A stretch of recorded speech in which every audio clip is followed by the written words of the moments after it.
Let's go! If we could address you directly right now. Everything comes full circle. That's number one. I don't tell him what questions to ask me. There are a lot of people around town that have the same question. Brush my teeth. I'm gonna get washed in the morning. I can't confirm or deny. You know, just keep going a little bit longer here, Mike. Keep going a little bit longer. .com. This is the Burdick Lexus and Burdick BMW postgame show. Okay. Well, that wasn't a whole lot of fun. Final score tonight, Duke a lot, Syracuse way less. 83-54 was the final. This is the third consecutive game Syracuse has played in with 0 lead changes. Lost wire-to-wire Stanford, and Duke won wire-to-wire Cal. The last lead change in a Syracuse basketball game was 137 minutes ago. The 3 minutes into the second half against Pittsburgh when the Orange gave up the lead for good in that game. It has been a minute, but welcome in. Brian Higgins with you. We got our post-game coverage here. Phone lines open throughout. We'll be with you to around about 10 o'clock tonight. 315-437-7644 is the number for ESPN 44. Call early, call often. We'll get Adrian Autry's full post-game press conference when it is live and available in, an amount of time, 15 minutes or so, give or take. We'll get that in. But this was a game that was intriguing-ish for the first few minutes of the game. Intriguing-ish in that Duke really just hadn't gotten going. It was 11-7. JJ had all 7. Then Syracuse made some subs, went zone, gave up 3 consecutive threes, and that was the end of the game. And then they played for, another half hour or so of game time, and Syracuse loses by 29. But Duke's really good. Syracuse not in their league. That's what we all thought going in. It was proven out. Duke's, I'd say yes, Duke scored 83 points. Duke's half-court defense is phenomenal. Syracuse just did not have anybody, even JJ, really capable of doing anything against it today. All that crisp passing, all that stuff we talked about from Cal over the weekend, none of it was either available or possible or anything today. Duke leads the league, the country in wingspan. They're going 6'6 plus across the line out there. The Orange couldn't even pass the ball. And, man, I didn't realize it. I haven't watched Duke play a ton this year. A little here, a little there. You eventually get to watch Duke plenty as the season goes along. I miss Malik Brown. That guy's fun to watch. Is Malik Brown fun to watch? I mean, I hate that he's on the other team, but, man, he's fun to watch. Doing all that Malik Brown stuff.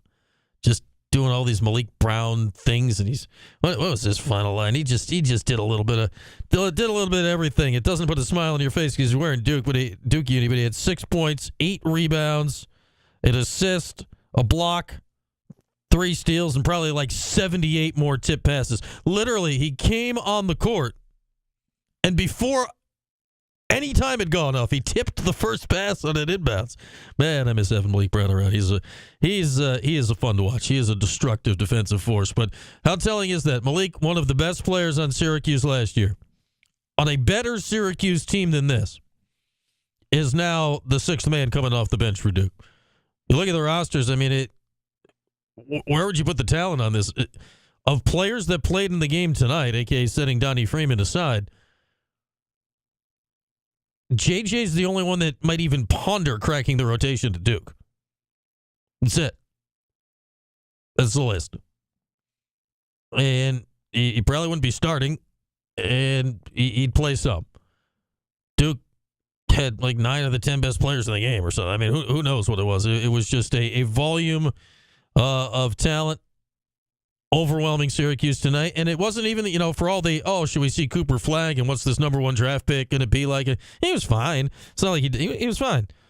11 points, 5 boards. He had the 1 dunk, which, was a perfectly fine dunk. It's not like he dunked over Naheem McLeod. He tripled right past Naheem McLeod. But, man, it was an overwhelming talent gap in the game tonight. And that's what leads to a 29-point win. A 29-point win. Orange outscored by 14 in the first half, by 15 in the second half. It was slow but steady the whole game as Duke just pulled away. Threes, dunks, points off turnovers. 23-7. Duke only turned it over 6 times. 3 of those were late when it was, sloppy time. There's no stats to look at here. There's nothing to look at in the stat sheet where you're like, well, at least this. No, none of that tonight. Duke clearly, the best team in the league. There's no question there's the best team in the league. Syracuse is clearly toward the bottom of the league, and the gap right now between Syracuse and the top of the league is just stunning to see.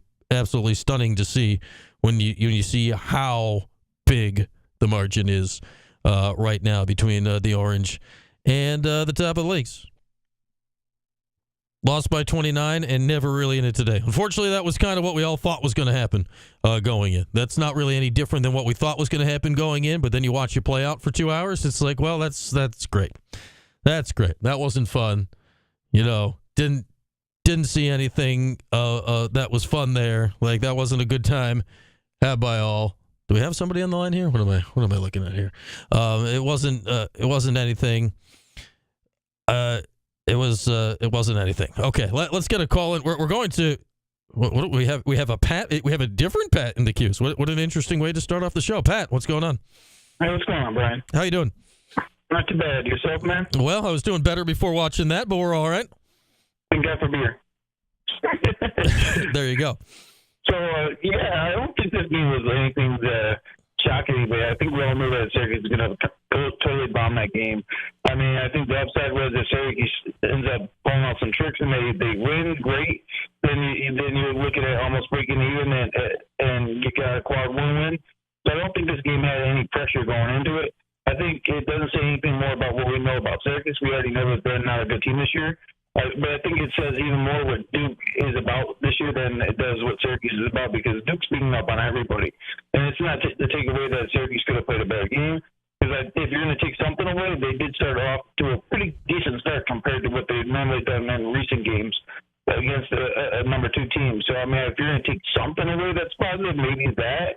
But, we already know the season's a total loss, but at least they competed hard for the first 5 minutes, I guess. I don't know what else to say other than that. But thanks, man. All right. Thank you, Pat. Yeah, I'd say they competed hard. This was not a lack of effort game. This was just the effort didn't matter. The talent gap was so wide in this game that you could have tried as hard as you wanted, and it didn't matter. And Duke, that was a rock solid Duke a defensive team that I've seen in a long time. You've seen Duke explosive offenses and this and whatever. That Duke defense, whoa, that's good stuff. That's good stuff. All right, let's take a break to make sure we're on time for Red Autry. Phone lines open the rest of the way. Red's press conference brought to you by RomanoCars.com. We're with you till 10 o'clock. 315-437-7644. Off and running at our Burdick postgame show. Back after this, it's Cuse Sports Talk and ESPN Radio. Thursday. Oh, chat. What is up? What is up?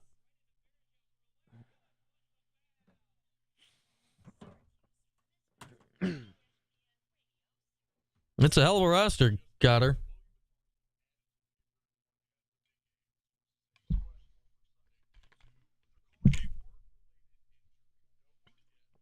Your prediction was just a little bit off, Cuse Sports Nord. Just you only missed. You only missed by 36. Oh man.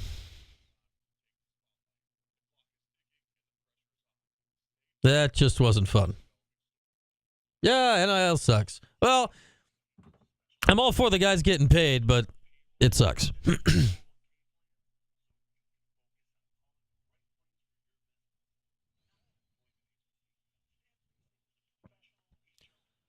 How much money do you think Weitzman was actually given, guys? How much do you think he was given?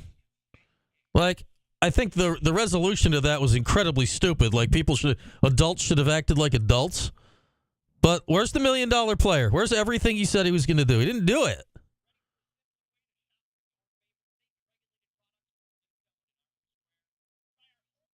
What's the elephant in the room, Michael Antonio?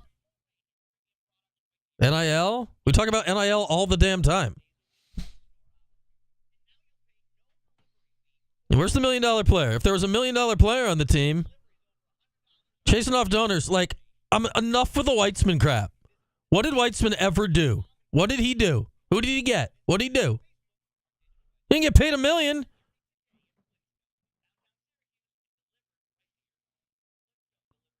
No, he didn't do it. He didn't do it because the school pissed him off. He didn't do it because he didn't do it, Michael Antonio. That's not the order of operations. I'm sick of the Weitzman shit. Adam Weitzman wanted to save this damn team. Like, he's not a savior. Yeah, did anyone act like adults in that situation? No. But to act like they took a multi-bajillion-dollar donor and threw him out, it's complete BS. It's not what happened. Like, I'm just tired of the Weitzman would have saved the program crap. Like, come on. No, hopefully Melo comes here, fella Ferda, and, pays for a point guard in the center. Swing it the other way. Like, the Weitzman crap, like, you shouldn't have chased him off. Like, the chancellor should have met with him. People should have acted like adults. Like, everyone was being big babies. And it played out that way. It was a bunch of whiny BS. But where's the $1 million player? He said, I'm going to get $1 million player. Where is it? Where? Who was it supposed to be? It's complete BS. Certainly not the only problem, then. But, like, everyone thinks Adam Weitzman, like, that's the reason. Like, get over it. Like, there's a bunch of freaking problems. Like, they need NIL. They shouldn't have run off Weitzman. But, like, the amount of people Weitzman pulled the wool over his eyes is insane. This is bigger than Weitzman. That's not what you were saying, Michael Antonio, like 5 minutes ago.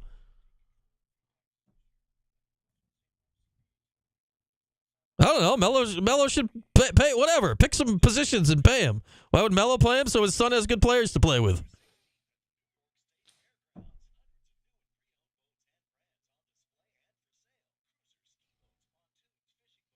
The school needs to respect the donors. It's only about one guy. It's only about Weitzman. This is only one guy.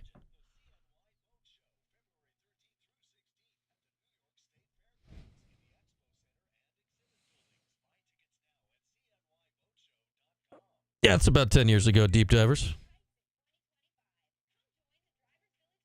How do you know they wouldn't think anything of me, Michael Antonio?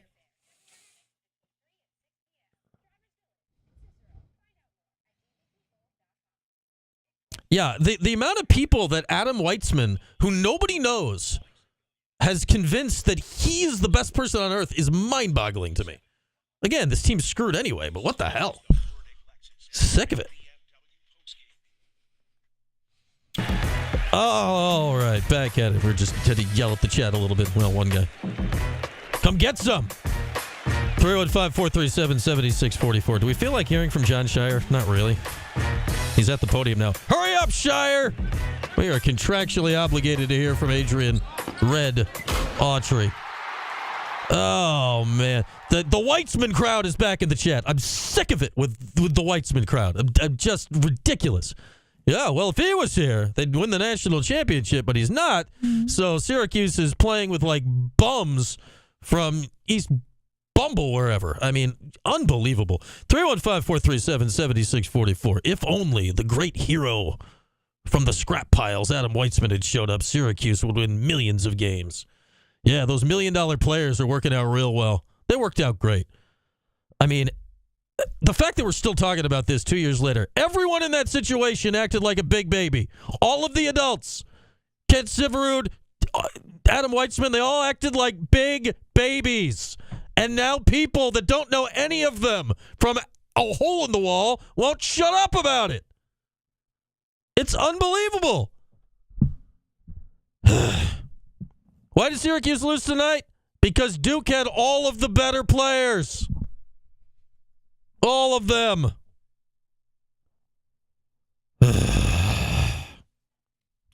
42 more minutes of our postgame show incoming.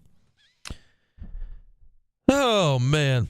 Not fun, though. Like, Duke's really good. Duke's good. Like, them, Auburn, whatever, short list, Final Four, whole thing. That's a real team that's got a shot to win the national championship. Like, when a former top recruit like Tyrese Proctor's like your fourth best player or whatever he is right now, that team's good. Like, the Knipple dude, hadn't really watched him play a ton yet. That's a pro. Like, he can shoot it. He's big. Obviously, Cooper Flagg is a stud. They have some very, very large people inside. It's just, that team's good. That team's good. They're not running around doing silly things. Like, I love watching the Zion team and all that stuff. That was an explosive offensive team. They had some holes. This year's team is maybe not as explosive. This is a very, very solid Duke team. This is a very, very solid Duke team. Oh, man. The Adam Weitzman people, like, we're going to just start blocking Weitzman supporters from the chat because Weitzman would have paid players. Oh, would he? Where's the $1 million player? I was told that we were getting $1 million 5-star recruits. Where are they at? Where were they? They never existed. Never existed. Show me one. Show me one. Somebody show me one. Do it. Find one. Unbelievable. It's causing me to lose my mind. Hey, Jim in Pennsylvania's on the line. We like Jim. Jim, I don't know if you're going to calm my frazzled nerves here, but we like you, Jim. So welcome to the show. What's up? You know, I'm going to try to be rational here in my comments. I've said this before. You know, I go back to the 74-75 team when my brother was a freshman, and I was 5 years old and coming to games at Manly and have memories in this program forever. And obviously, you know, these are dark times, and I don't know what the answer is necessarily, other than there's underlying issues that have to be fixed, obviously, with NIL, and we need to make these kids employees of the university, as I've said before, get in collective bargaining, sign contracts that lock kids in. But, you know, it's a self-fulfilling prophecy in the sense that, Brian, my $50,000 seems like chump change to give to the NIL, but it does entitle me to say, guys, if you want my $50,000, like, this doesn't seem to be getting better, or we're whiffing on the players we're bringing in with the NIL peanuts that we get, because it reminds me of the great scene in Moneyball, right? When, you know, Brad Pitt's character says, you know, there's 50 feet of crap and then there's us, right? It's an unfair game. But in reality, he managed to get his team to the American League Championship Series multiple years with a crap product, right? In terms of, he found players that were able to be successful. Like, it's so frustrating. I just hate losing, and I hate losing to a program like Duke. As I've said before, I did enjoy your call to Orange Nation yesterday, Jim, when you railed on Duke. I enjoyed that thoroughly, so that was fun. It's all true, Brian, in the sense that I want to be back to just being a fan where I'm turned off by the, frankly, fantasy world of the rich white elites who pretend like they went to Duke and looked down on other programs, but they never went there. And that kids, normally a basketball game that's dominated by inner city kids of color. I'm tired of losing to kids from Maine and name Crawford Palmer and Clay Buckley and Christian Laettner. Like, I want basketball players like Wayne Pearl Washington and Derek Coleman and Stevie Thompson, who should be setting society right by saying this is how the game should be played. We should be dunking on their heads, not the other way. We have a kid who's got nipple in his name, embarrassing kids who don't belong out there on the court. I don't know how to say it. I mean, I can make a joke out of it, but at some point we have to be rational. I'm also with you, by the way, on the Weitzman stuff. I'm all about giving people in society a second chance. But the guy was a convicted felon, too. I don't think the university thought that looked like a good look to have him around, wasting money on bringing, you know, Rip from I don't even know what the show is. What's it, you know, Yellowstone? Yellowstone, yes. How many average African-American kids living in inner city say, man, I can't wait to get home and see what Red does tonight, or Rip, or whatever the hell the character was. I don't even know. See, I don't know that world. But I can't imagine that the money we wasted on Rip's jet fuel to bring him in to say, oh, yeah, hey, thanks for inviting me to this. Let me collect my check. Really impressed any kid in the world where we need to be recruiting kids to say, let me go to Syracuse and play and dunk on people's heads, right? That had nothing to do. It was wasted money. That's my opinion. People have other opinions. But I'm totally turned off by this of what could have been, right? I'm given money, so I have a right to say something. And my something is we need to do better.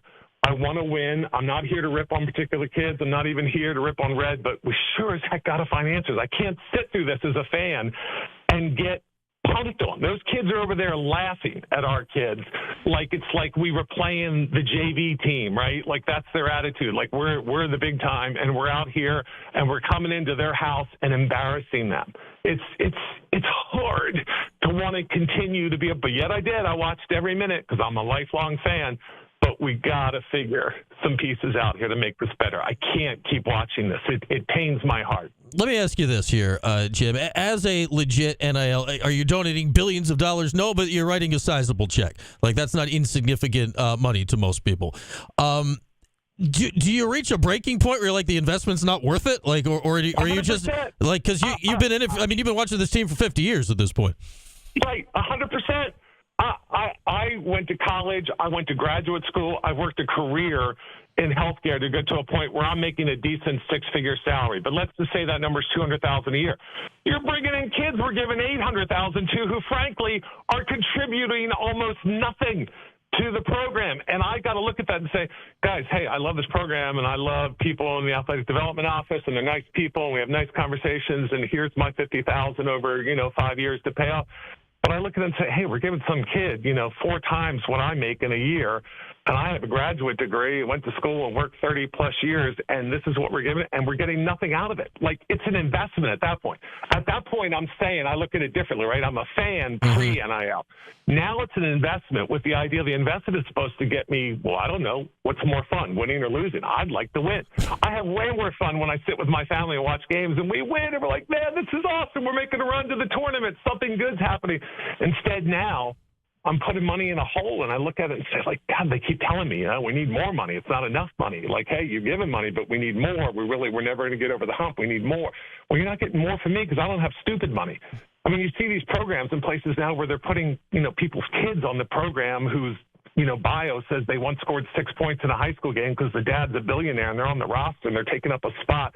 Not a scholarship, but still it's like embarrassing. Like we need to clean this up. Like the money stuff has gotten weird and, business people are giving coaches horses and everything. And that's all great that they have their little side fun deals and whatever, but it's not producing wins.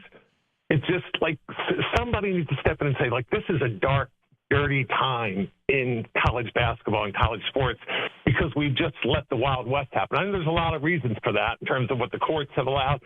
I've told the story before. My brother didn't have $10 to take a girl out on a date in the mid-1970s, and he was on the basketball team.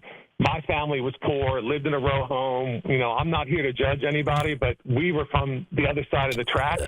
Hey, Jim, unfortunately, I got to cut you off here because Red's at the podium. But just getting on. I'm sure. I'm sorry. I could go on forever, but we got to make it better, Brian. Thank you. Thanks for the call.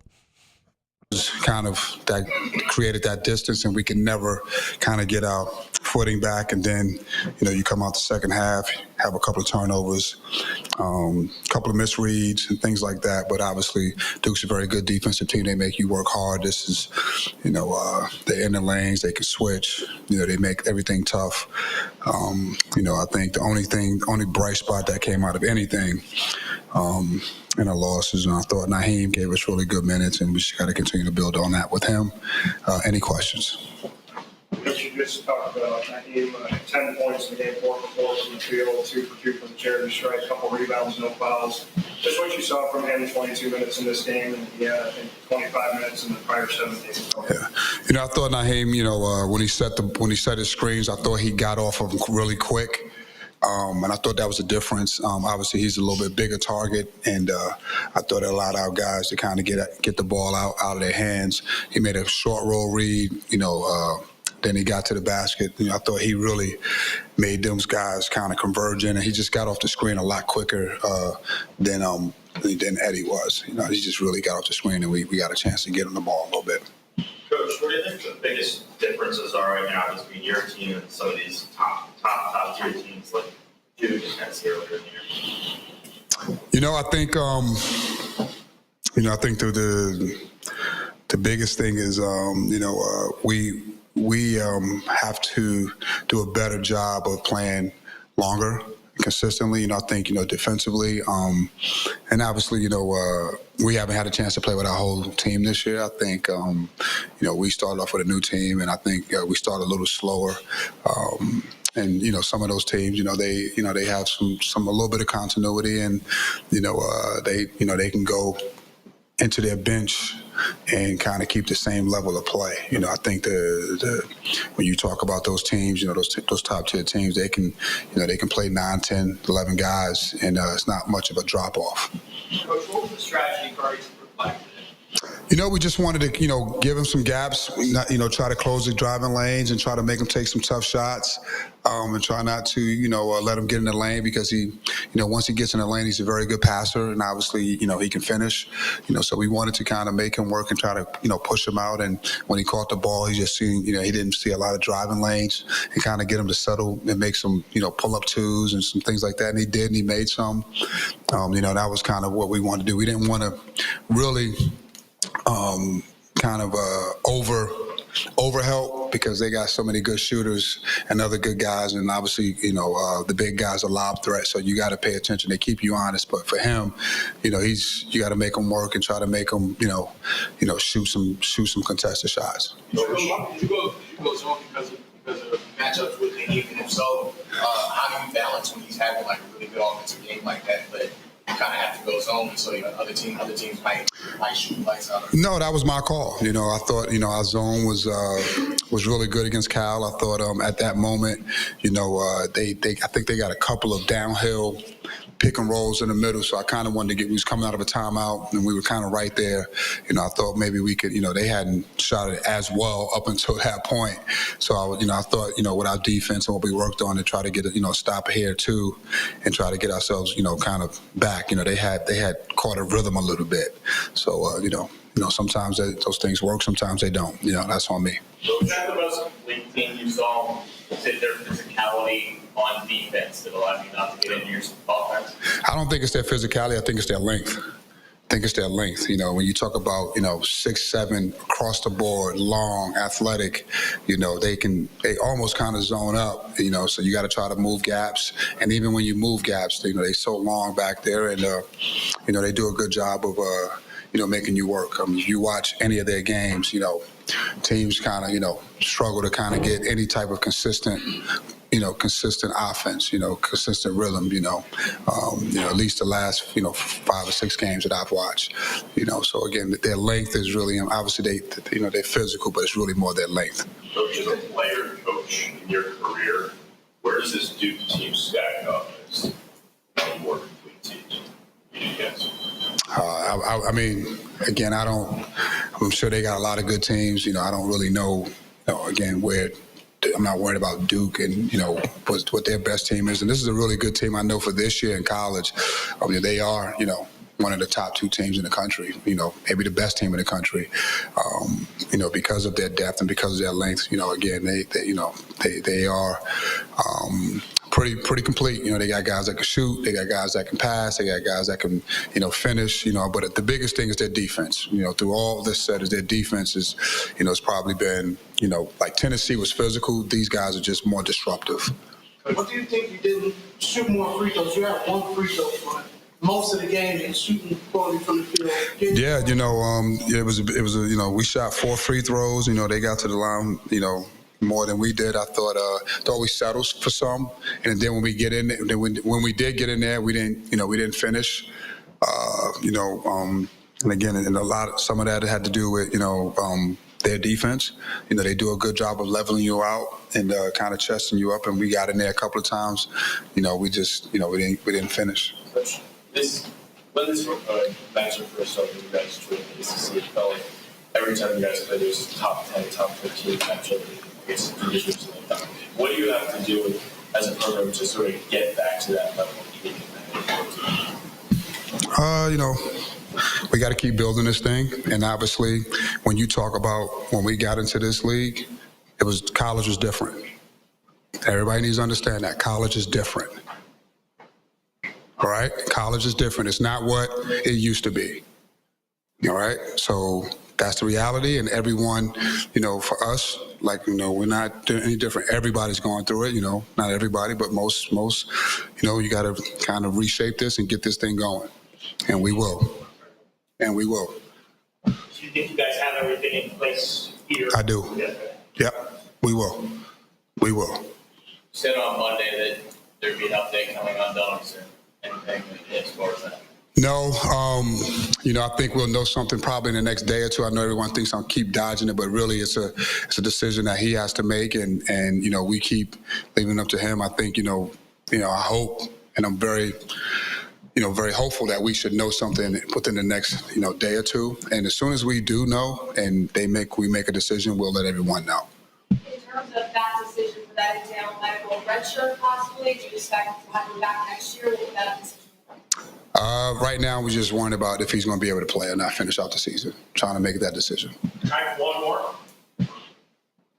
Coach, thanks how college has changed so much recently. North Carolina just announced that they're hiring a general manager for men's basketball. How much do you think Alex can kind of help with this change as he's into his first full year here?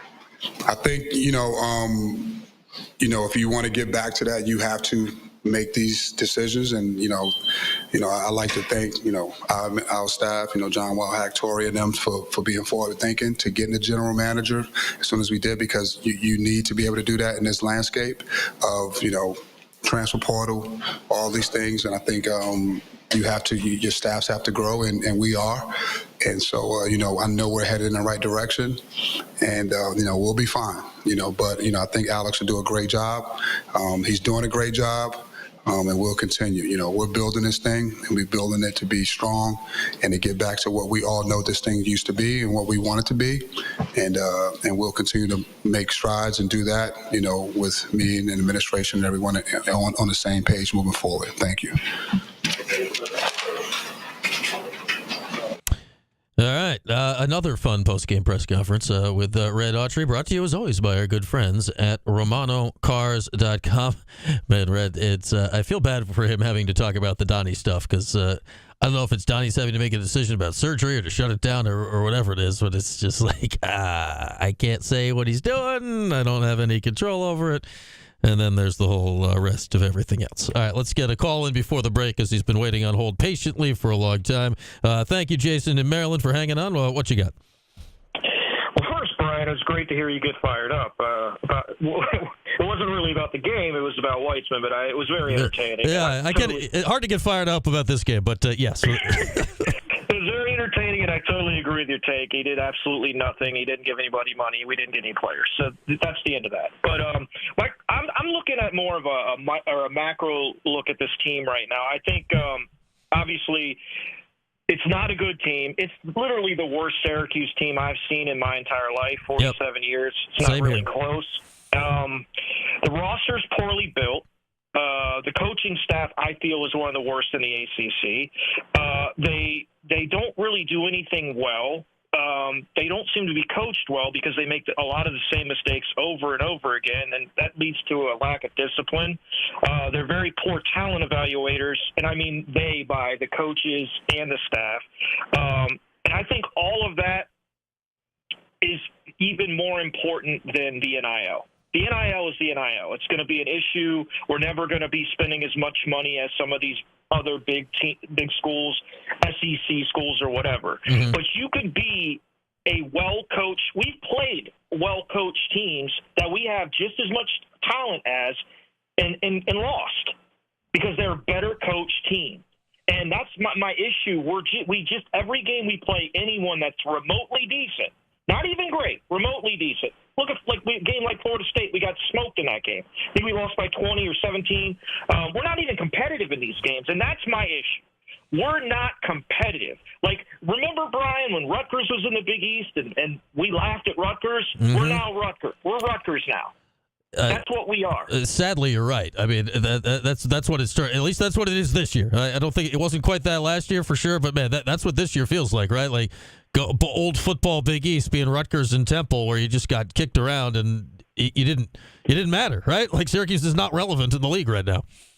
It's absolutely true, and I don't know what you do. I mean, I get it. Red's getting the third year. I would like to see some shakeup on the coaching staff, but then you look into salaries and how much what this guy's contract is, and I don't know how all that stuff works up there, but like something's got to change. The talent evaluation, building the roster this offseason was horrendous. Mm-hmm. I thought they overpaid for Eddie Lampkin. I thought that money could have been spent better elsewhere. And I don't understand why he was the guy they had to have. It was right out the gate. They wanted him so bad. I just didn't get that. So hopefully, something can happen in the offseason where they can make some assistant changes, maybe bring in an older coach that can maybe get these players to buy in a little more, because it seems like a lot of them don't really respect what Red's trying to get them to do, because the discipline seems to lack. It lacked last year, and it lacks in games this year where they do dumb things, get intentional fouls, whatever else. So I don't know, man. I'm frustrated as a fan. I don't know what I don't know how to be optimistic about next year, other than hopefully we'll see some level of change. But at this point, I don't really know what to expect other than what we've seen. So disappointing. Duke's a really good basketball team. I'm disappointed our guys didn't put up much more of a fight. Good call, Jason. Yeah, I think a lot of people, and stated calmly, which not a lot of people can do these days. I think a lot of people agree with where you're coming from. Thanks for the call, Jason. Appreciate you hanging on hold throughout the Red press conference there. I think that's what it is. Honestly, yeah, Syracuse lost by 29 tonight. This wasn't fun. To Jason's point, all right, you lose by 29 tonight to Duke. Duke's really good. It was more disappointing being down 25-2 to Stanford. Like, what the hell? Or, to his point, getting your butt kicked at Florida State, who forced their coach out the door like 2 or 3 weeks later. Those games are more like, oh my God, I can't believe this is happening. All right, let's get a break in. We're badly overdue. Phone lines remain open when we come back. 315-437-7644. Orange smoked tonight by Duke, kind of as expected, 29-point loss in the Dome. Your calls rest of the way on our Burdick Postgame show after this here on Cuse Sports Talk and ESPN Radio. The Sports Show with Cody Mack. I've ingested a lot of Super Bowl things this week as much as I can. Instead of watching any type of news coverage on anything, anywhere, I have just watched all Super Bowl stuff. Like Media Day, I like Jalen Hurts talking, saying he's bitter about losing before. He's ready to come back. Just all the things. So we'll get to that Friday. I don't want to oversaturate everybody with Super Bowl things. The Sports Show the next with 20 Cody minutes, Mack, LAR. 3 to 4 on ESPN Radio Syracuse.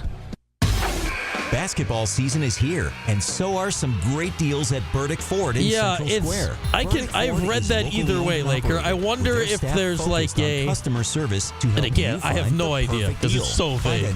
I wonder if there's a thing where he's choosing between should I get like surgery now or wait it out or play through pain. I wonder if it's a thing where it like can't worse, or is it like a pain tolerance issue? Like it's not going to get worse. I have no idea. In Central Square or at burdickford.com. Hey there, Central New York. All I know is Red is clearly extremely frustrated by whatever's going on because he gets asked about it 7 times a week and can't actually say it. For a big game. Paulie! Commercials! I blame Paulie.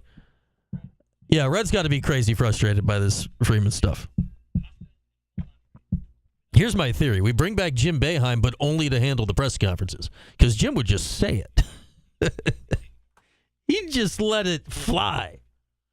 It's Weitzman's fault, LAR. Jim Paulie. Oh, man.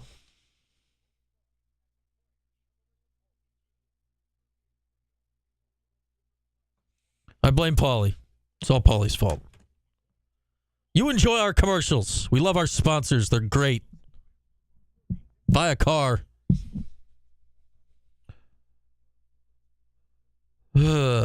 Yeah, at least Boeheim would be entertaining us with some zany press conferences. You promise to win. Q Sports Score is guaranteed to win. I think the issue is all of it, Mayo. Like, NIL's a problem. NIL's a legitimate problem. Red, I don't know. Like, I'm not ready to throw him out with the bathwater, but he ain't Jim Boeheim yet. The talent, like, we can all see it. This team is... We've all watched Syracuse basketball a long time. This don't look anything like that. Yeah. Get Noah Lobdell on the court.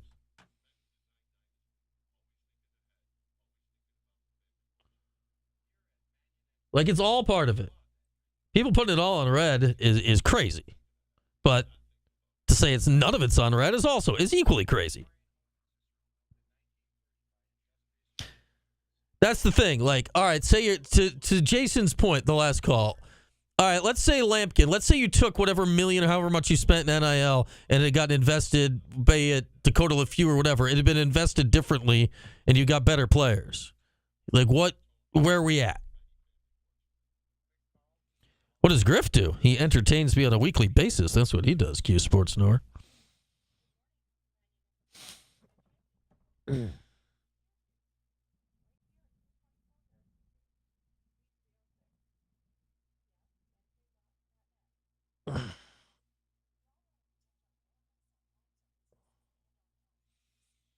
Yeah, I can also, like, as crappy as that is, get money. I can see that perspective.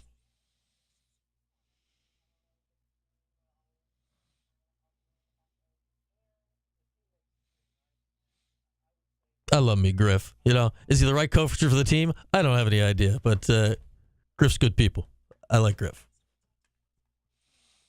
I'm a wreck. They announced 23 and change. It was the largest on-campus attendance in college basketball this year. And it was larger than anybody else's capacity. So suck it, rest of the country. You lose again.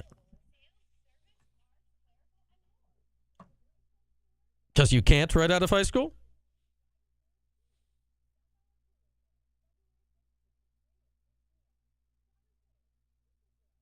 I know no one wears a jersey, deep divers. I didn't call him out. Somebody else mentioned him.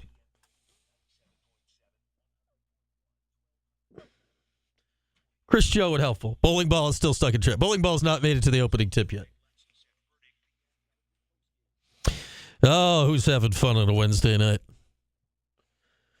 305-437-7644. Everyone's in a fantastic mood. Syracuse has gotten obliterated by Duke by 29. Phone lines are lit up. Where are we going next? Let's go south. Slightly south. We're going to go about an hour south. We got Jake in Ithaca with us. Hey, Jake, what's going on?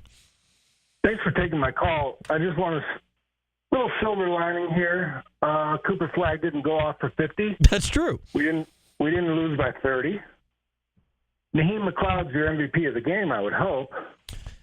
But I just want to go off the last caller about the coaching. And I'm not even going to compare Jerry to Autry.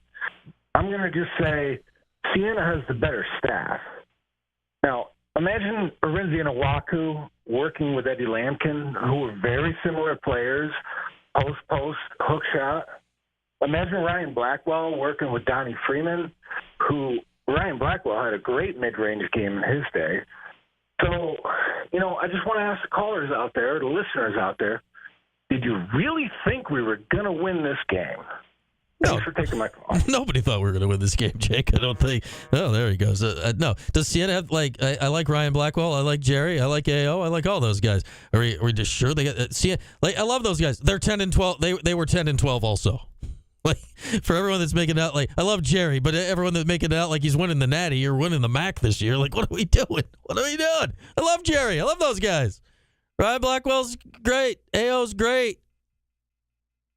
But, okay. I'd say an argument AO would brutalize Eddie Lampkin. Who do we got next? Oh, we started off today with a Pat in Syracuse. Pat, we started off with a different Pat in Syracuse. That confused me, but here we are. What's up, Pat? Yeah, he used to call Orange Nation until Paulie scared him away, I mean, Paulie's pretty good at something. Well, it's got anybody named Pat. We gotta move him out of the way. That's right. That's the world as Paulie knows it. But at any rate, I thought Jim's call was, I've actually met Jim before on the road in Boston. Mm-hmm. I'm 90% sure I did that it's him. I mean, Jim is a common name, but whatever. The point that is funny is, and Brian, you're kind of guilty of this too. I mean, everybody knows that NIL is a factor and it's a main player. Mm-hmm. But let's not use that as a crutch for if the NIL. I mean, look at some of the top 25 programs. I'm actually asking you to look at their. I mean, Missouri. Some of these teams, it's their coach. I mean, this roster, okay, Bell was a top 70 guy. Cuff was a top 50 guy until he reclassified. JJ was a McDonald's guy. Now Freeman, I know he's not available. He was who you wanted. and then you spend almost $800,000 on Lampkin. So they made this bet. Mm-hmm. You know, $800,000 spent the right way, and this leads to my point of my call. The philosophy we heard in the off season, preseason, and early season was completely flawed. You can't say that you're going to play a lot of guys and you're going to play up tempo and you're going to be defined by defense. Those were all things that were said for 5 months. Right. Every single one of those things is a fact. That's what they said. That's what the assistant coaches said. That's what Red said. That was what the word was up on the Hill. 100%. Is there anything that I said that is not correct in that last statement? No, I mean, that was essentially that's what Red's talked about wanting to do for 2 years, right? You know, get out, guard you man-to-man, play a lot of guys, and play a fast, exciting tempo. That's what he's talked about, yep. Yeah, so all that makes, to me, every word that comes out of Red's mouth just completely worthless, because you can't do that when the first thing you did was give Eddie Lampkin that kind of money, because he's none of that, okay? He doesn't play a lick of defense. He can't run. He can't block a shot. I mean, so how can you have a philosophy, and callers have talked about this for a month. For a month, people are saying, well, what's the system? That's the thing. This guy is in over his head. It's the blind leading the blind, and it's so evident and so obvious. I mean, look, I want Syracuse to be good. Syracuse and Syracuse basketball is what gets you through the winters. It's what brings the community together. Mm-hmm. It makes the restaurants more fun. It makes the sports bars more fun. I can go on and on and on. It makes work more fun. It makes 20-mile-an-hour wind gusts on a February evening more fun, even that somehow. And I just think there has been massive changes in the landscape of college basketball over the last 4 or 5 years, for sure. Undeniable. But having a dinosaur run in the program didn't help you. And then the way that ended was just a disaster. I mean, I was as critical of Jim as anybody, and he deserved way better than that. I mean, it was just horrific. It was, and then they acted like it was all smooth and everything was good, and everyone thought like, well, you know what? We kept it in the family, and we smoothed it over with Jim, and I was a fan of one thing, the roster retention for last year, because last year's team, there was a lot of guys on that team that maybe drove you nuts in one game or another, but I would rather root for a Quadir Copeland than a Chris Bell. I would rather root for a Malik Brown than an Eddie Lampkin. I can go almost player by player, with the exception of Justin Taylor, obviously, because he's not even sniffing the floor at JMU. We know that. We know your opinion on Justin, Pat, but yes. Yeah. I mean, and it stinks. It's just not fun. And the bottom line is, you can't have a philosophy and then lead that with the Eddie Lampkin thing. It just makes no sense. And I'm really just so sick and tired of the NIL being like the be-all, end-all. That is a major factor. But when the tournament rolls out and you got the field, okay, look at the field and look at their NIL and compare it to Syracuse. It's not apples to apples. It's not a great comparison. It's a good coach. Look at your top 5 coaches in the country that are going to be voted on in another couple months, and look at that standing and look at what their NIL is. If you're a great coach, you're a great coach, and Red is not. Thanks. All right. Thank you, Pat. I think Pat's dialed tone, best in the business. You need both. You need all of it. You need all of it. Like, the ghost of John Wooden could be strolling the sideline these days. And John knew of early days NIL back in the day at UCLA. Am I right? Without dudes, I don't care how good you are, you're not going to win a game. That said, like, if you're not coaching right, you can take dudes and you can lose games. You need it both. You need it both. And it is complete. The way you assemble rosters has totally changed in the last 5 years. And clearly, right now, whoever's to blame, whatever the reason, the Orange aren't doing it right. That needs to change. That needs to change. All right, let's get one more call in before we go to the break. We'll go much further south. We got our guy George in Memphis on the line. Hey, George, what's going on? Hey, Brian, it's good to talk to you again. I'm a big fan of SU basketball since '74 season, and very dark night for the program tonight, and a very dark season. And I think you hit on, I'm going to say a couple things. I think you hit on one of them. Yeah, we should not be talking about if Red doesn't work out, we turn to Jerry. This program is way, way bigger than that. With poor nil resources, average nil resources, whatever, that is not on the table and should not be on the table. Period. End of story. I don't care if he wins the NIT in Siena. They cannot go that path right now. That's number one. Number two, I am echoing a lot of the callers about that. I'm just really worried about the technical and the tactical coaching by this staff, and staff is plural, inbounding the ball in the corner against California, giving up strong hand dribbles. I don't understand the scouting report. I mean, again, maybe Duke's the wrong game to look at, but really it's not. I mean, they're available on film, and you got to. That game, it wasn't going to be won, but that game should not have been a 30-point game. Now, having said all that, a couple things. You have to see with the talent level next year is going to be significantly better. Does this system look different with better players? Mm-hmm. I don't know, because if you don't scout and you don't game plan and you continue to make mistakes that you're seeing the lesser talent players make, you're going to win a few more games, but you're not going to be where the program needs to be. If I was John Wildhack, there needs to be a conversation as soon as the last loss of the season happens. There has to be experienced assistant coach brought in to replace one of the staff members, and Red needs to be told on certain teams with that talent next year, if it gets sideways early, we will make a midseason change. I know that you probably don't agree with that philosophy, but this is critical mass right now for this program. I'd say, George.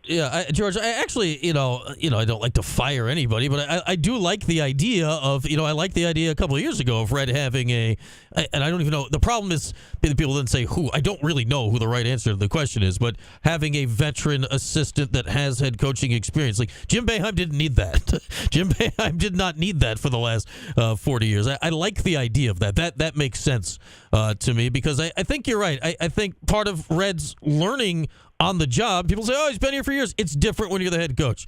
You could see it. Literally, I go back to exhibition game 1 last year when JJ played 40 minutes. Like, that's the coach getting a little lost in the sauce out there while he's trying to, see the forest through the trees. Like, it takes a minute. Now we've had a year and a half. He's going to have next year. I don't think he'd get fired mid-season. Certainly not mid-season. Maybe late if it's a total grease fire. But, yeah, I think next year is a rubber meet the road year, though, George. Like, because it can't drift too much further, because if it drifts too far too long, we saw football, it took 20 years to get vaguely back. They're a perfect example. And I got names for you. You want names? Leonard Hamilton could be on that staff. Okay. Josh Pastner. Josh Pastner could be on that staff. Yeah, he's hanging out in the ACC studio. Yeah, I guess Leonard will be. Yeah. Leonard wasn't free until the other day, but he'll be free. I just named 2 in 20 seconds. Yeah. Mark Cox, you could do it. Yeah, I mean, you can't continue with this staff. You cannot do it. Yeah, it's good to have a steady hand. Like I always go back, and here's another unpopular name people don't like to hear about these days, but Quentin Hillsman, in his first few years on the Syracuse women's staff, he brought in Rick Moody, Alabama's old head coach, who he'd worked for a year. Rick retired, but it was like a young retirement. He came up. It was a retirement gig. He didn't recruit at all, basically, but he was the the guy that knew how things worked for 4 years, and it put that program on the right path and things like that. And, that was out of sight, out of mind, because that wasn't a program anyone was paying attention to at the time. This is in the glaring spotlight, so it's extremely different. And now you could also take some chances and get a little controversial. Mark Adams on the bench at Ole Miss, used to be Texas Tech. Huggins, West Virginia. I mean, there's some PR risk to all that kind of stuff, but you absolutely can make, a direction to whether he's got to do something, because he's obviously needing help. Yeah, it'll be very, and again, there's budgets, there's a lot of stuff. There's a lot of stuff that nobody knows what's going on, but clearly something needs to help point this in the right direction. What was the attendance tonight, dude? It was 23,300 and something. It was the largest on-campus attendance of the season, so there's your silver lining for tonight. So that's a great way to close. That is an example of what this program is. You had 24,000 people on a Wednesday night to see one of the worst teams Syracuse has ever put on the court and one of the worst teams in the league this year. And that community is still there to do that. That's why it is so important November 7th next year when they tip that opening game off against whoever it is that you are on a path to correcting. Feels right, George. Feels right. Thanks for the call. Appreciate it as always. George down in Memphis. And yeah, it's a tough time in the history of the program right now. This is not what anybody has dealt with at any point literally in half a century. That's where we're at. Let's get to back to the phones. Who do we got? We got Dave in the Cuse. Hey, Dave. Hey, Brian. First of all, your first caller, is it Jim? Yeah, Jim was going on for a bit there. Yeah, Jim. We like Jim. Yeah. He probably stole my thunder for the next 3 years. I mean, he's a great caller. He'd still be going if Fred had. Yeah, he'd still be talking if Fred hadn't got his presser going.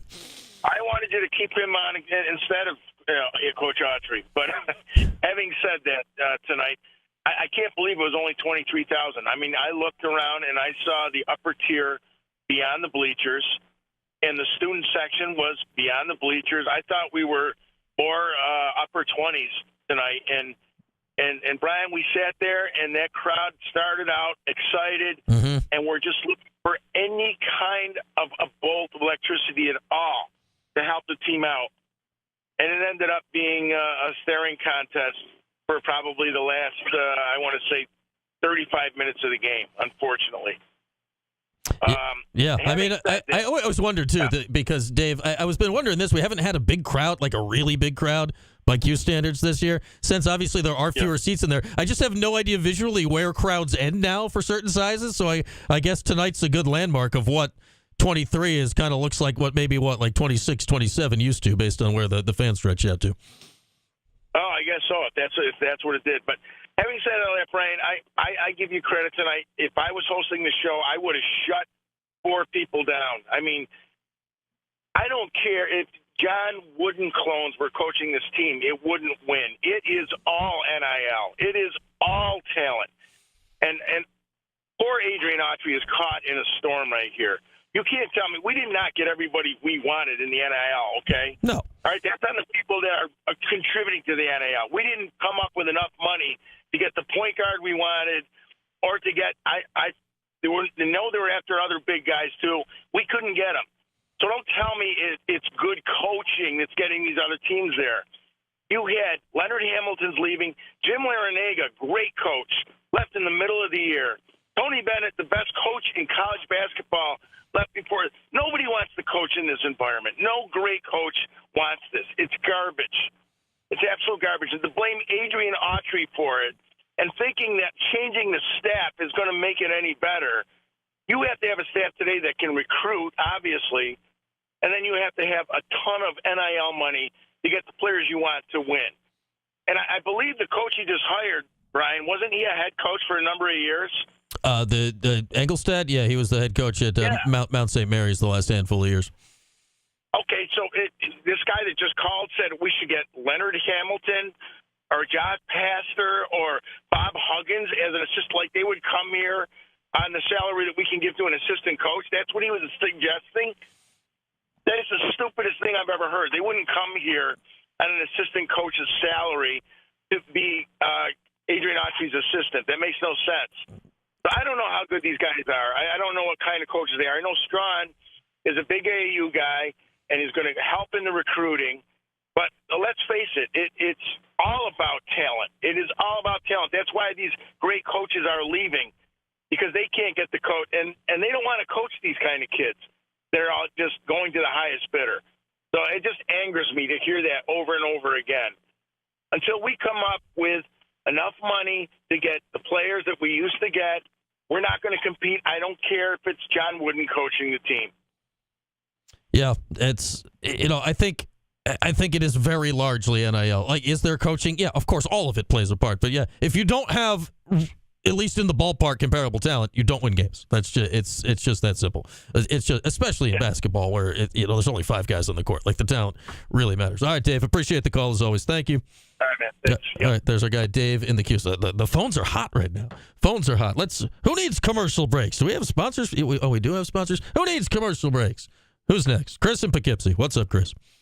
How you doing, Brian? Thanks for letting me on. Absolutely. Listen, to these guys that are calling for Red's head, let's be realistic here. Second-year coach, and I've said this before on your show. You can't expect losing 75% of your team and coming back in the following year and having 3 starters that are transfers and it being a good show. It's not going to happen. I'm sorry. And, I get to the point, too, that, Syracuse has a problem, and the problem is going to be you can't get rid of Red. You can't do it. He's a former player. He's a staple. He was everybody's favorite point guard for years. How are you going to fire him? You can't. Right. Can't. It's a bad environment to do that. And this is the reason why you don't hire players to begin with. And if you look at our bench, that's all we have is former player coaches. So, to people that are calling for Reds heads, get over it. It's not going to happen. The best we can look for right now is this season ending on some kind of good note. And, I can't believe nobody's saying anything about the production that Malik Brown got tonight. Now, I'm a so diehard fan. He just became public enemy number 1 for me, and I wished him the best going to Duke. I knew it was going to be a problem.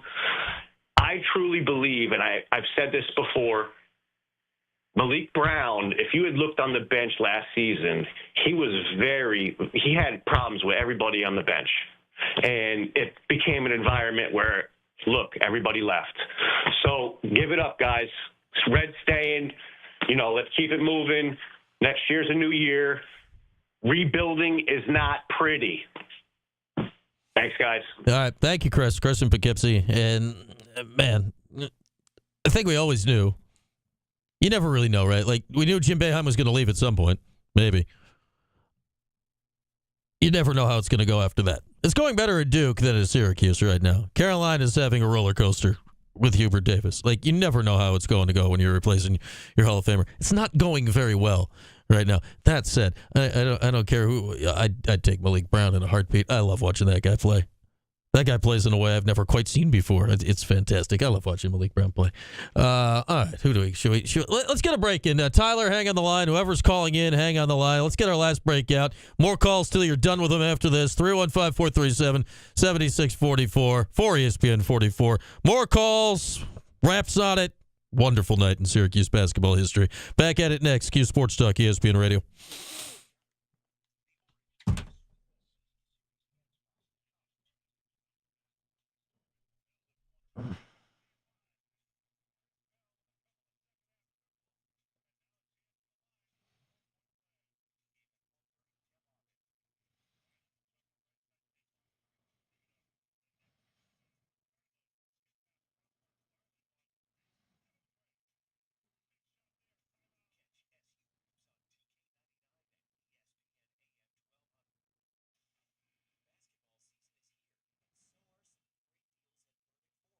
Cuse Sports Star only calls after wins. I guess that's why I haven't talked recently. Oh, man. What a day.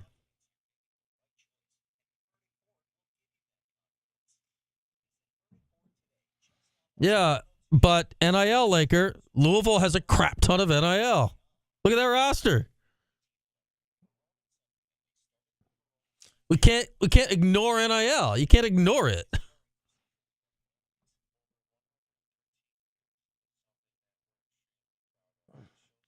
Like, there's a lot of money in Louisville. Like, I said this when did Micron get announced? Micron got announced around about the same time NIL became legal, I think. It was give or take similar times or within a year. And I was only slightly joking when I said it. Like, we better all hope Micron really gives a crap about Syracuse basketball just when they show up.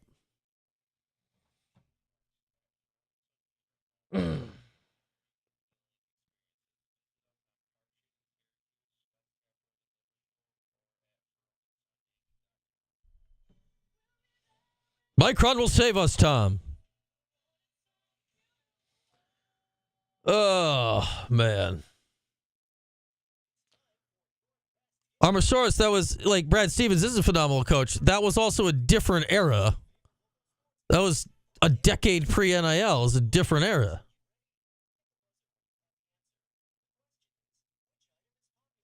It's the other Mike McAllister. When are they moving in? Great question, Mike.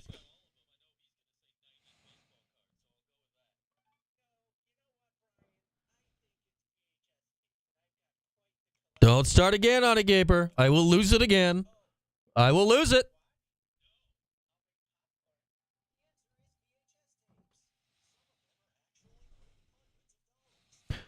That's why he's Michael McAllister. Timetables, who knows? Something's supposed to happen sometime.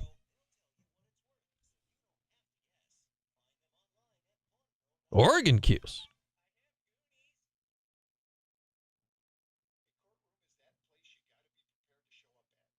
Don't you do it, bowling ball. Don't you do it.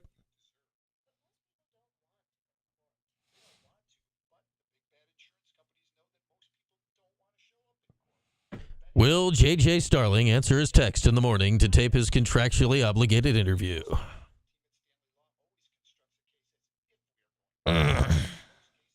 That's a good point, Horowitz.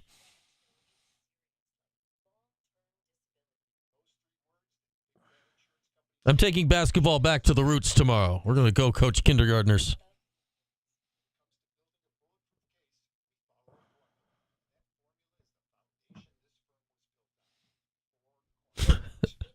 It'll be electric if Oregon Cuse was Eric Dungy just lurking. I love Dungy. He's my guy.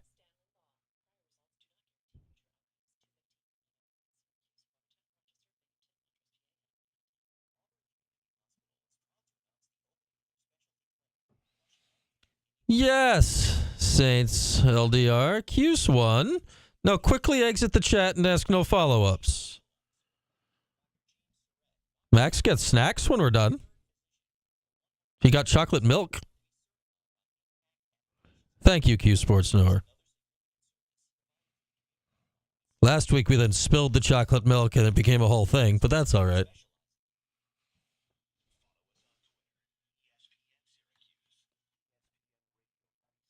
Oregon.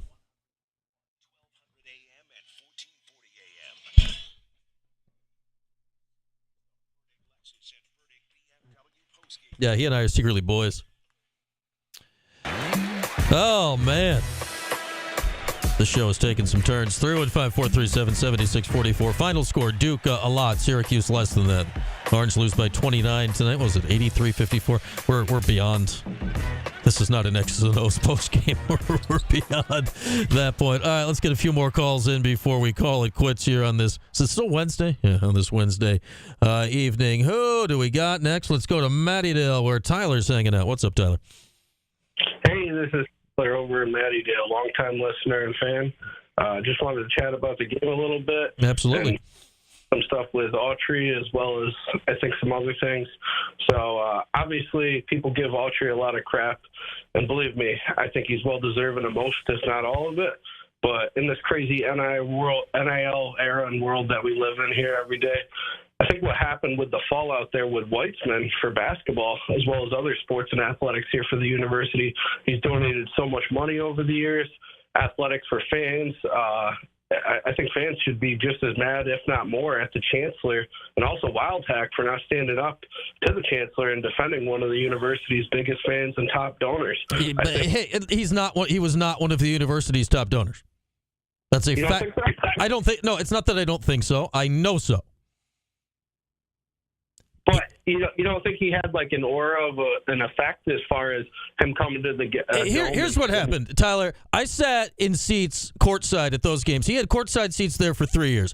I sat for most of those games not 10 feet from there. It was the weirdest damn thing I've ever seen at a sporting event for 3 years consecutive, which, okay, whatever. A lot of people enjoyed it. The crowd that was over there when Brady was there was wild. It was an unbelievable scene, and I don't know if it was good, bad, or otherwise. If it had led to the things that he said it was going to lead to, then you deal with the circus. It didn't. That said, to your point, Nobody acted like adults in the situation. The chancellor refused to meet with them. Like, can adults be adults and have a 5-minute conversation? Like, no, everybody lost in that. Everybody lost. But he was not the grand savior of the program that he was made out to be. But that said, yeah, he didn't get treated right. The whole thing was a mess, and everyone comes out looking stupid. Yeah, no, I agree. Yeah, I wasn't trying to make it like he was a white knight end-all, be-all. But I know you weren't, Tyler. I think a lot of people think that. A lot of people think that, and it's not correct. Oh, gotcha. All right, well, fair enough. I appreciate you correcting me on it. I mean, I think there was an effect or an or. Like you said, when he brought Brady, Jimmy Fallon, a few others, you know, I think he brought Pete Davidson one time or whatever, you know, yeah, it was like Rip from what's it called, the Western with, you know, there's a lot of I know what you're talking about. Like Gronk was there, his brothers were there, Brady's there, like so there was if they were facing like a big name opponent like Duke today, there was almost a headline in you know what I mean, within the headline kind of thing. Yeah, You're but like, the headline was him. The headline was him. It wasn't Syracuse basketball. It wasn't the players. It was him. It was a publicity grab. Like it didn't help Syracuse. It didn't help Syracuse at all. We wished it would. We thought it might, but it didn't. If it fills more stands in the fans. Nobody went to the game for that. Who would go to the game for that? They went to those games. The crowds were bigger because it was Duke and Carolina, not because Tom Brady was sitting front row. Fair enough. All right. Like it was fascinating. It was the weirdest social experiment I've ever seen in person. Like it was beyond bizarre, but like people weren't buying tickets to go to the games because of that. Gotcha. Yeah, I don't think how it was handled or the fallout, like you said, between all parties, that was kind of odd. Definitely disheartened seeing them.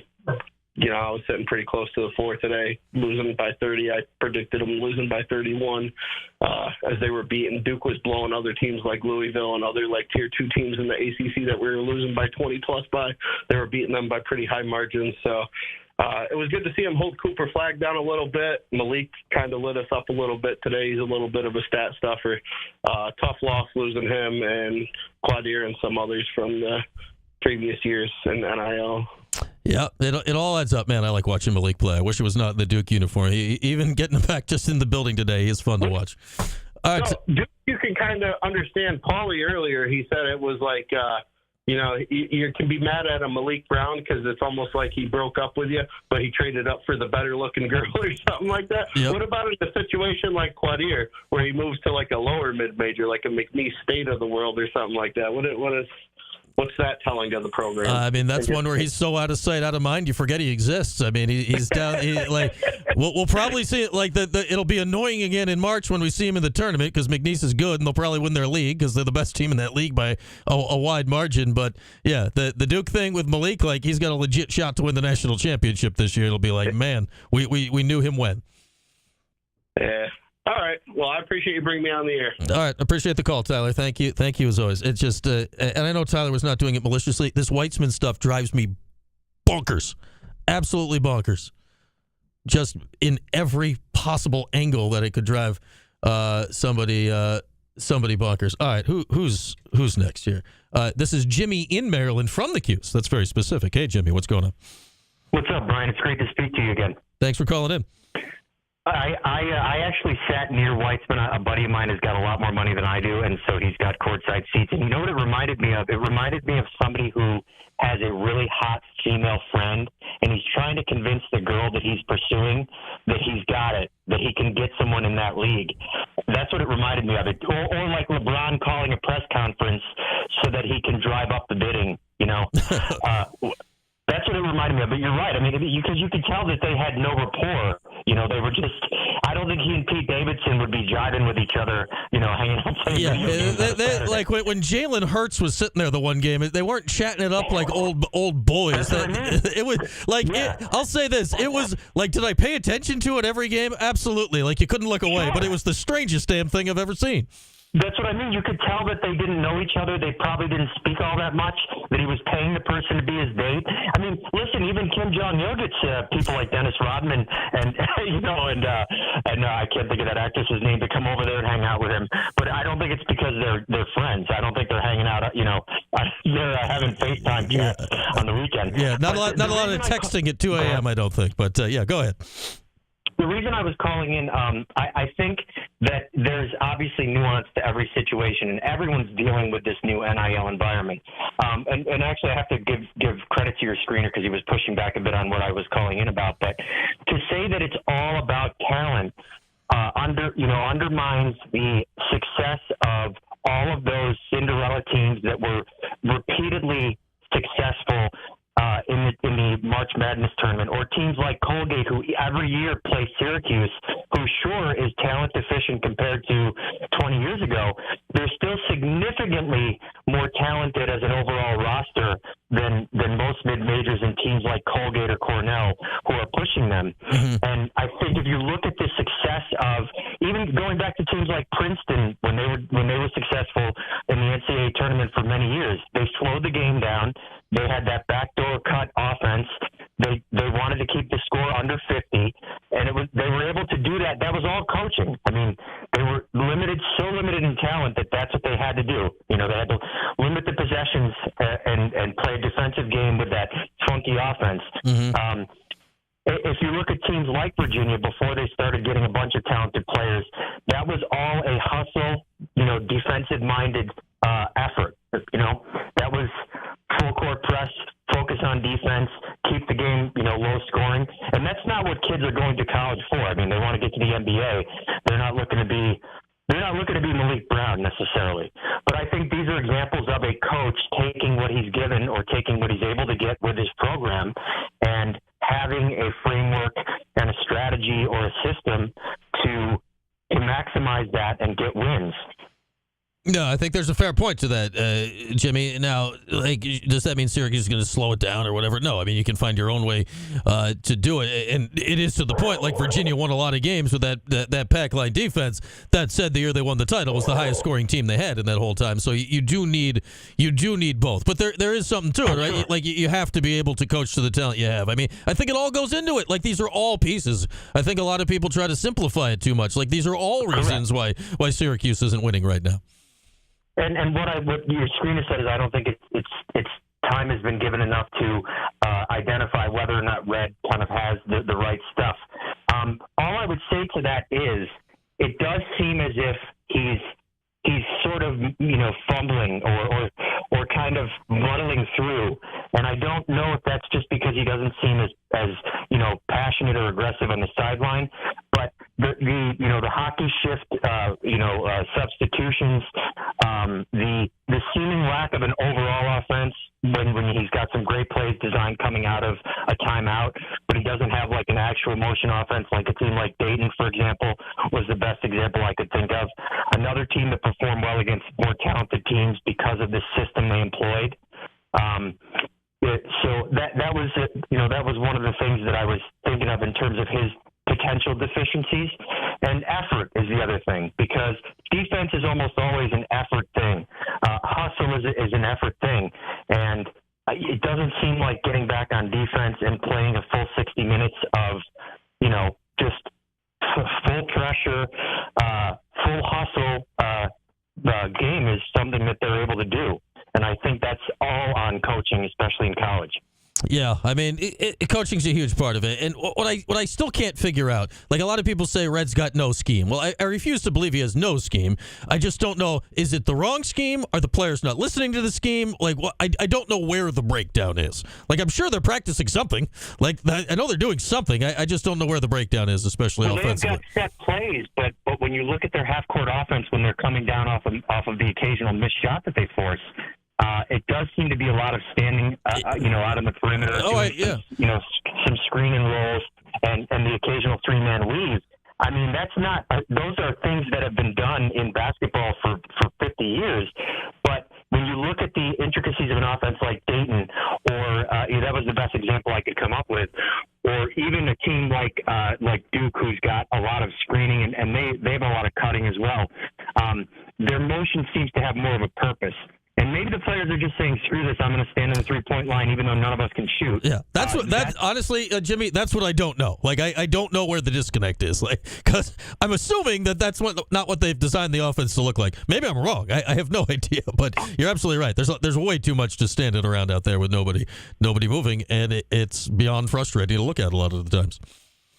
Or iso ball. I mean, that's the other thing. When you look at how deep they get into the to the possession, last year it was Judah and then JJ. This year it's JJ. Before that it was Frank Howard, and I'm going to forget the other guy's name. Great point guard that they had. They would hold the ball iso, and then with 10 seconds left, they would. This is like NBA in the late '80s. And if that's the scheme, I would say it's probably a little outdated, might need some updating. But that does seem to be another thing that they fall back on quite a bit. Yeah, you're absolutely right. All right, Jimmy, appreciate the call. Thanks for checking in. There's a Jimmy in Maryland from the Cuse. All right, we got time for one more call. The call screener says, next up, somebody wants to complain about food for 30 seconds. And this somebody's name is Jordan Capozzi. Ah, we know him. Jordan, what happened with dinner? What's going on? What do we got? First of all, Brian, I'm so sorry. I'm wasting your time right now. You've done a long night. The calls are probably terrible. I hope I'm not holding anybody else up, but I just need to get this off my chest. Let it fly. Brian. Let it fly. What do we got? We're all pissed about something. Let it loose. It's a good change of pace. The atmosphere was phenomenal. The students showed out. Never in my time at the Dome have I audibly heard people singing along with the anthem. The O from the student section during the anthem was thunderous. Everybody was engaged. Largest college basketball crowd in the country this season, and they rewarded their fans by raising the price of pulled pork sandwiches from $8 to $12.50 in the span of a game, Brian. That's a 50% price increase because they knew people were coming, and I am disheartened. I didn't know there was pulled pork surge pricing at the Dome. That is disconcerting to hear, Jordan. I don't like that. Toyota Fun Zone. They've got it. But, what are we doing? Come on, man. You want people to come to the games. You can't be jacking up the price of pulled pork just because it's a big game. That bothered me. Also, a win would have been cool. But, yeah, man, I'm on the food beat, and I feel defeated. You are our lead food reporter. This is going to help you not at all, Jordan. I do have some leftover crock pot pulled pork in my fridge, but that doesn't help you even a little bit. So, sorry about that. No. It only helps if you have a Tupperware container in a dream. I have a Tupperware container, but I don't have it with me. So it's not going to help you in any way whatsoever. I just thought I'd let you know that I have it and it exists. All right, man. Have a good night, Brian. Go get something to eat. There goes our guy, Jordan. And there's how we're going to end the show today. Oh, no, there's pulled pork surge pricing. This is NIL's fault. Weissman! I can't deal with it anymore. That's gonna wrap it up today. What a show we've had. We've been here far too long. We've been here so long. I'm not going to talk to you till Friday. Happy birthday to me tomorrow. Normal lineup tomorrow up until my show. You'll have Orange Nation, Newhouse afternoon. Cody, I'll be back with you on Friday. In theory with JJ Starling and much more as we get you ready for Boston College Saturday, the Super Bowl, and all that good stuff. That was an hour and a half that we all just spent together. All right, everyone, go to bed. We'll all talk later in this week here on Q Sports Talk and ESPN Radio. The Sports Show with Cody Mack. This whole Royal Rumble.